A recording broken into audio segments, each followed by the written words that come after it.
তো বউ বলছে যে কি ব্যাপার বই পাথর কি করবে জায়গা, তো বলছি ঠোঁটটা দিয়ে দেবো, আমি যখন মরে যাবো এটা নিয়ে গিয়ে গেট পাশে এটা যদি দেখাই স্বর্গ, আমাকে গেট পাশে স্বর্গ রাস্তা দেখিয়ে দেবে। তখন বউ বলছে তোমাকে আচ্ছা আহমক ভেবে ওই সাধু ফাঁকি দিয়ে চলে গেছে, তোমাকে আহমক পেয়ে। কেন আমরা এখন মরে যাবো, কিছু নিয়ে যেতে পারবো?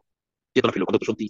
তো সাধু তো আর বেশি দিন যেতে পারবে না, তার পয়সা নেই পকেটে, তো বলে কি মোটরসাইকেল নিয়ে গিয়ে ধরে ফেললো। তো বলছে আপনি আচ্ছা আহমক পেয়ে আমায় ঠকিয়ে এলেন, তো আমরা এখন মরে যাবো, কিছু নিয়ে যেতে পারবো? তখন সাধু বলছে আমরা যখন মরে যাবো কিছু যদি নিয়ে যেতে না পারি তাহলে আমার 10,000 টাকা কি করে নিয়ে যাবেন? চেতনা ফেলো সত্যি তো কি আর আমি ছেড়ে দিল। এইবার সাধু বলছেন এতক্ষণ কিন্তু আপনি ওই আহমক ছিলেন, এখন আপনার জ্ঞান হলো, চৈতন্য ফিরলো। আমাদেরও ঠিক তাই।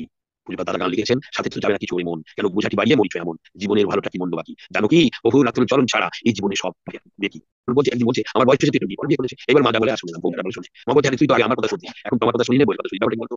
ছেলেটা বলছে মা তুমি যখন বলো আমি দাঁড়িয়ে দাঁড়িয়ে শুনি, এখান দিয়ে চলতে চলতে শুনি, এখান দিয়ে ঢোকে কান দিয়ে বেরিয়ে যায়। আর তোমার বৌমা যখন বলে এক কান বলে জমা থাকে, এক কান দিয়ে যা ঢোকে সব হৃদয় অঙ্গম হয়। আমাদেরও ঠিক তাই। সত্যি সত্যি ঠাকুর বলছেন শুনলি কত করলি না। ফকলি কত